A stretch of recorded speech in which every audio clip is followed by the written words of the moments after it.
Join होने तो 20 जने ऑनलाइन थे अभी।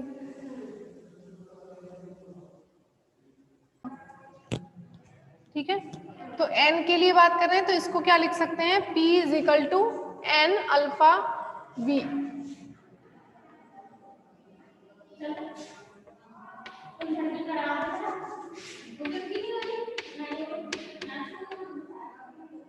इसको मैं ऐसे लिख सकती हूँ p is equal to n alpha e। ठीक है, तो ये अल्फा इज इक्वल टू क्या आ जाएगा यहाँ से, P Y N E L.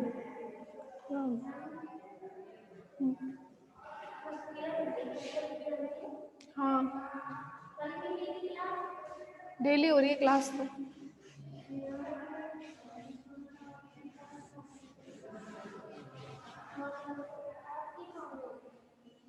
अब है इसमें आप क्या निकालना है, P इज इक्वल टू कितना आ रहा है, N alpha E L, equation number 9। यहीं तक ठीक है, ये इसकी अभी जरूरत नहीं है।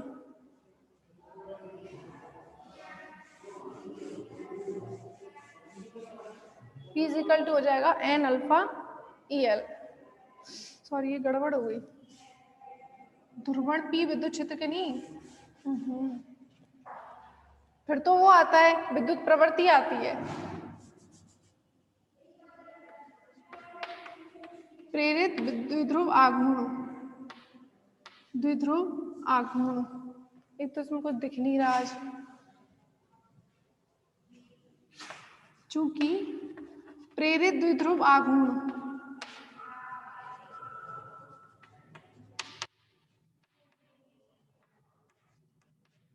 स्मॉल p विद्युत क्षेत्र EL के समानुपाती होता है।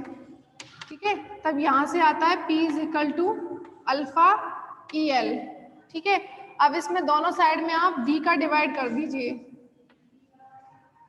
तो यहां से क्या आएगा, capital V is equal to N alpha EL।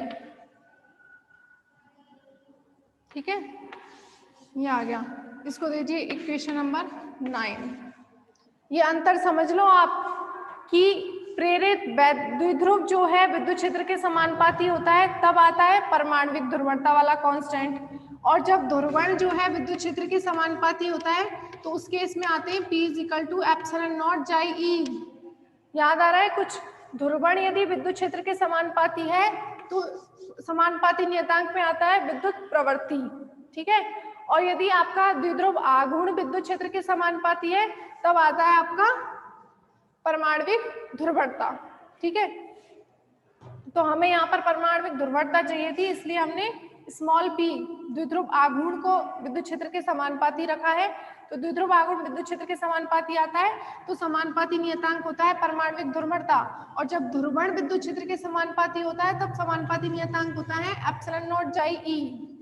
ठीक है, तो इस चीज को याद रखना।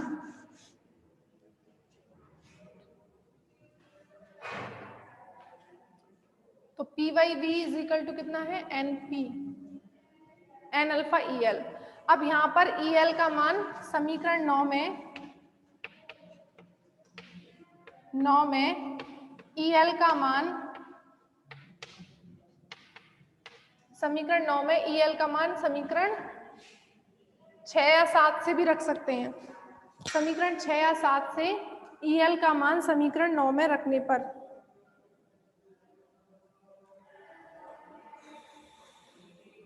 ई प्लस समीकरण 7 से रखने पर, 7 से भी रख सकते हैं और 6 से भी रख सकते हैं, रखने पर P इज इक्वल टू कितना आ जाएगा, एन अल्फा ई एल का मान रख दीजिए यहाँ से, E plus P Y 3 epsilon not. दिखाई दे रहा है कि एक बार स्क्रीन दिखाना, हाँ, P is equal to N alpha E plus P by 3 epsilon not. अब मैं ऊपर से सब मिटा रही हूँ, ये तब से इसलिए नहीं मिटाया था क्योंकि यहाँ से ई एल का मान रखना था इसमें। ठीक है, ई एल का मान रखा है समीकरण 7 से समीकरण 9 में, अब मिटा दिया।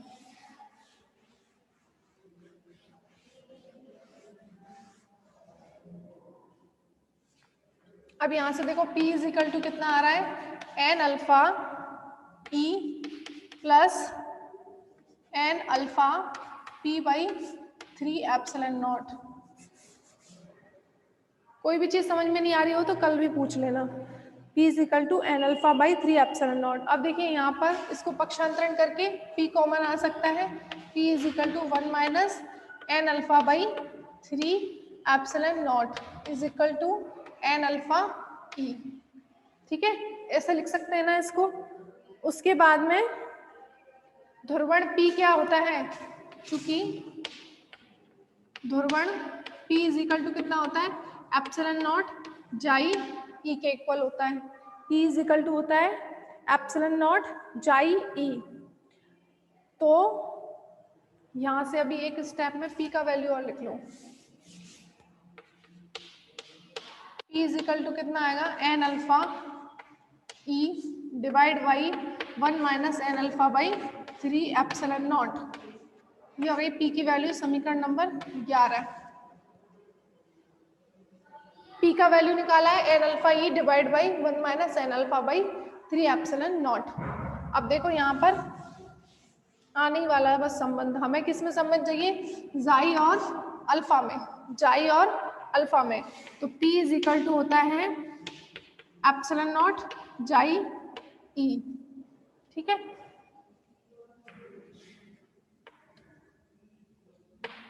तो एप्सिलॉन नॉट जाई E को किसके इक्वल रख सकती हूँ मैं, इस P के इक्वल रख सकती हूँ ना। इस P के equal N alpha E 1 minus N alpha by 3 epsilon not. अब देखिए यहाँ पर कुछ कैंसिल हो रहा है, E से E कैंसिल हो जाएगा, और कुछ कैंसिल नहीं हो रहा।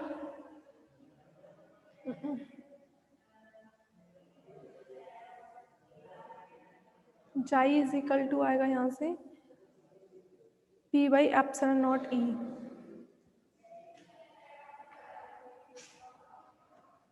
यहाँ से जाई इज इक्वल टू कितना आ जाएगा, N alpha by epsilon not 1 minus N alpha by 3 epsilon not. सही है ना। देखो यहाँ पर E से E कैंसिल हो गया, जाई चाहिए हमें, तो एप्सिलॉन नॉट का डिवाइड कर दिया। डिवाइड मतलब N alpha by epsilon not. ठीक है, 1 minus N alpha by 3 epsilon not. कुछ कुछ तो आ ही गया। अब यहाँ से देखो, अब इसको और सॉल्व कर सकते हैं। स्क्रीनशॉट ले लो, ऊपर से मिटाऊंगी या फिर इधर लिख देती हूँ।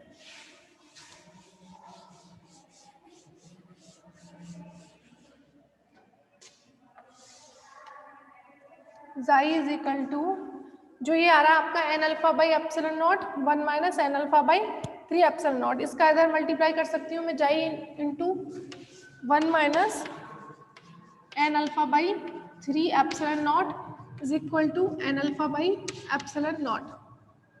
ठीक है, यहाँ से आप एन अल्फा बाई इस जाई का अंदर मल्टीप्लाई किया। अब ये जो माइनस वाला है N alpha by epsilon not में यहाँ कॉमन ले लेती हूँ, तो यहाँ कितना बचेगा 1, और ये जब इधर आएगा तो पॉजिटिव हो जाएगा 1 माइनस जाई, 1 प्लस जाई। देखो इस स्टेप में कोई दिक्कत है, यहाँ तक समझ में आ रहा था। मैंने जाई का मल्टीप्लाई किया इधर, chi into 1 minus N alpha by 3 epsilon not is equal to N alpha by 3 epsilon not. अब यहाँ पर जाई का अंदर मल्टीप्लाई करते हैं तो यहाँ पर जाई आएगा, minus chi N alpha by 3 epsilon not को इधर ले गए तो प्लस का chi N alpha by epsilon not, और दोनों में से कॉमन ले लिया तो यहाँ 1 आ गया, यहाँ जाई आ गया। ठीक है, अब इसको क्या लिख सकती हूँ मैं, chi over 1 plus chi N alpha by epsilon not, sorry यहाँ 3 एप्सिलॉन नॉट है, तो एन अल्फा, तो ये कितना आएगा 3 प्लस जाई आएगा। ठीक है, N alpha by 3 epsilon not common लिया है, और यहाँ पर है N alpha by epsilon not, तो 3 आ जाएगा ना ऊपर, कॉमन लेने का मतलब डिवाइड है तो इंटू हो जाएगा, प्लस जाई तो ये आएगा। अब देखिए इसको मैं, ये हो गया आपका संबंध, जाई ओवर जाई plus 3 is equal to N alpha by epsilon not. ये है आपकी परमाणविक ध्रुवणता।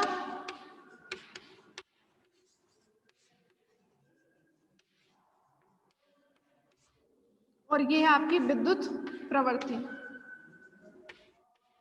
इसी को क्या बोलते हैं? यह है क्लासियस-मॉसोटी संबंध कहलाता है।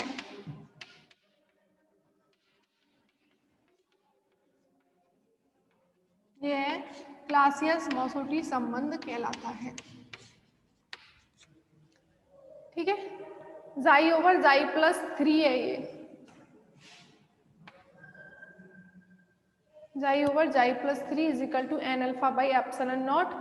ये आपका परमाणविक ध्रुवणता और विद्युत प्रवृत्ति में संबंध जो कहलाता है क्लासियस-मॉसोटी संबंध। तो क्वेश्चन ऐसे भी आ सकता है कि इन दोनों में क्या संबंध है, सत्यापित कीजिए। ऐसे भी आ सकता है क्लासियस-मॉसोटी संबंध को सत्यापित कीजिए, या फिर आपको ये क्वेश्चन में गिवन होगा और बोला जाएगा इसको सत्यापित कीजिए। ठीक है, किसी भी तरीके से हो सकता है, इंपॉर्टेंट है ये। उसके बाद इसको और लिख सकते हैं आगे, जैसे क्योंकि आपको पता है विद्युत प्रवृत्ति और परावैद्युतांक में क्या संबंध होता है। विद्युत प्रवृत्ति क्या लिखा है, RHS में 1/3 का गुना होगा। एक सेकेंड, हाँ हाँ सही बात है, N alpha by 3 epsilon not है ये, जाई ओवर जाई प्लस 3, करेक्ट है। अब देखो विद्युत प्रवृत्ति, विद्युत प्रवृत्ति और परावैद्युतांक में क्या संबंध होता है। विद्युत प्रवृत्ति जाई तथा परावैद्युतांक प्रूफ करवाया हुआ है ये भी। एप्सिलॉन आर में क्या संबंध होता है, chi is equal to epsilon R minus 1, proof करवाया हुआ है। तो ये मान आप इस समीकरण 12 में रख सकते हैं। क्लासियस-मॉसोटी संबंध समीकरण 12 से, समीकरण 12 से क्या होगा, epsilon R minus 1 divide by 3 plus epsilon R minus 1। Chi की जगह पर मैंने रखा है एप्सिलॉन आर माइनस 1 बटे 3 plus epsilon R minus 1 is equal to कितना आ जाएगा, N alpha by 3 epsilon not. तो यहाँ से ही आता है एप्सिलॉन आर माइनस 1 और ये क्या हो जाएगा, 3 माइनस 1 2 हो जाएगा, epsilon R plus 2 is equal to N alpha by 3 epsilon not. एक ये भी संबंध होता है परमाणविक ध्रुवणता और परावैद्युतांक एप्सिलॉन आर में। ठीक है, हाँ एप्सिलॉन आर माइनस 1। अब देखो यदि प्रति एकांक आयतन परमाणुओं की संख्या कैपिटल एन है, इसको और कैसे लिखा जा सकता है, यदि प्रति एकांक आयतन, यदि प्रति एकांक आयतन परमाणुओं की संख्या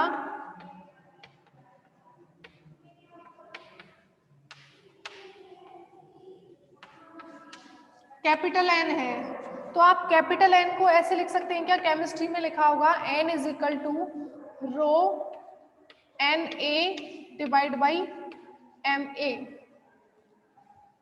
N is equal to rho N A divide by M A, जहां पर एन ए क्या है, आवोगाद्रो संख्या है और एम ए है परमाणविक द्रव्यमान।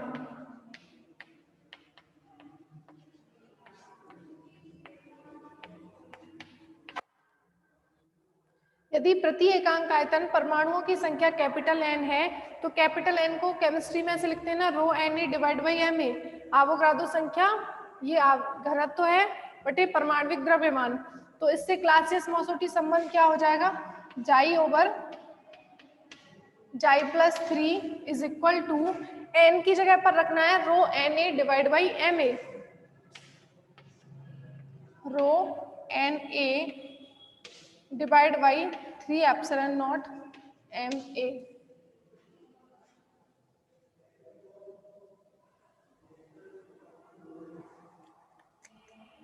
एन ए अल्फा,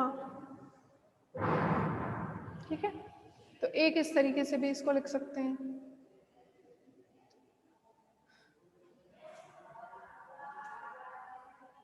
और इसको ऐसे लिख दिया है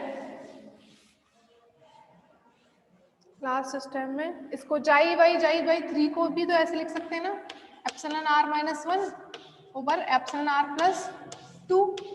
इस वाले फॉर्मूले में रखें तो n का वैल्यू कितना है, रो एन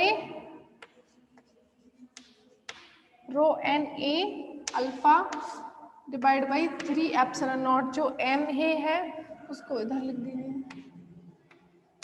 दोनों तरीके से लिख सकते हैं उसको, ठीक है।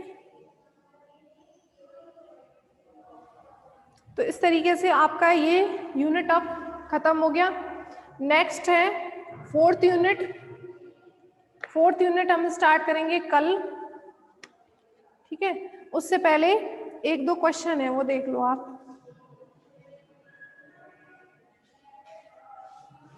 मिटा दूं ये?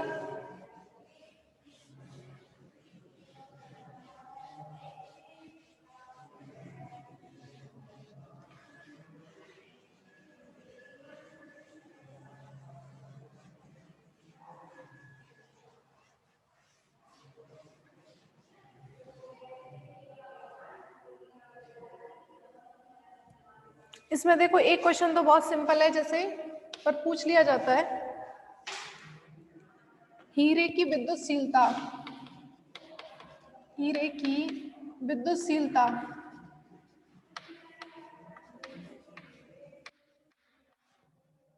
Epsilon is equal to given है आपको 1.416 into 10 to the power minus 10 coulomb square metre minus 2 newton minus 1, ठीक है। एप्सिलॉन का ये है, और के का जो है मात्रक ये होता है न्यूटन मीटर स्क्वायर बटे कूलाम माइनस 2। के का अपोजिट ही तो हो जाएगा एप्सिलॉन का, क्योंकि के इज इक्वल टू क्या होता है 1/4 पाई एप्सिलॉन, तो एप्सिलॉन का हो जाएगा coulomb square newton inverse metre minus 2, ठीक है। अब आपसे पूछा है हीरे के लिए परावैद्युतांक का मान कितना होगा। हीरे के लिए परावैद्युतांक एप्सिलॉन आर का मान कितना होगा, तो epsilon are is equal to क्या होता है, एप्सिलॉन डिवाइड बाई एप्सिलॉन, माध्यम की विद्युतशीलता बटे निर्वात की विद्युतशीलता, है ना। तो एप्सिलॉन आर निकालने के लिए आपको सिंपल क्या करना है, 1.416 into 10 to the power minus 10 divide by epsilon naught का वैल्यू आपको पता है कितना होता है 8.85 into 10 to the power minus 12, ठीक है। अब ये जो एप्सिलॉन आर है इसका मात्रक कुछ भी नहीं होगा, क्योंकि देखो एप्सिलॉन नॉट दोनों का ही मात्रक कैसा है, सेम है, तो एप्सिलॉन आर का कोई मात्रक नहीं होता। इसको सॉल्व करेंगे तो epsilon are is equal to आता है 16, ठीक है, और यहाँ पर कोई मात्रक नहीं होगा, ये यूनिट लेस होता है क्वांटिटी, ठीक है, क्योंकि परावैद्युतांक और नीचे भी परावैद्युतांक दोनों के मात्रक क्या है, कैंसिल हो जाएंगे, ये यूनिट लेस क्वांटिटी होती है। अब इससे आपसे पूछा जाता है कि हीरे के लिए विद्युत प्रवृत्ति का मान निकालिए, तो विद्युत प्रवृत्ति का मान निकाल सकते हैं क्या आप, परावैद्युतांक और विद्युत प्रवृत्ति पूछा है, तो जाई इज इक्वल टू कितना होता है एप्सिलॉन आर माइनस 1, तो विद्युत प्रवृत्ति का मान कितना हो जाएगा 16 माइनस 1 इज इक्वल टू 15, ठीक है। अब जब आपका एप्सिलॉन आर जो है उसका कोई यूनिट नहीं है, ठीक है, -1 हो रहा है, इसका कोई भी यूनिट नहीं है, तो इसका भी कोई यूनिट नहीं होता विद्युत प्रवृत्ति का, यूनिट लेस क्वांटिटी है दोनों। अब है नेक्स्ट आपका एक क्वेश्चन, इसमें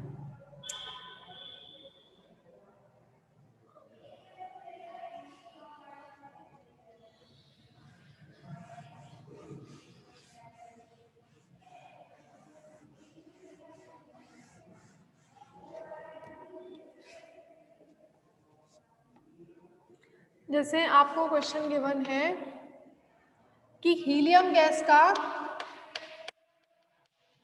के लिए परावैद्युतांक का मान गिवन है, epsilon are is equal to दिया हुआ है 1.00074।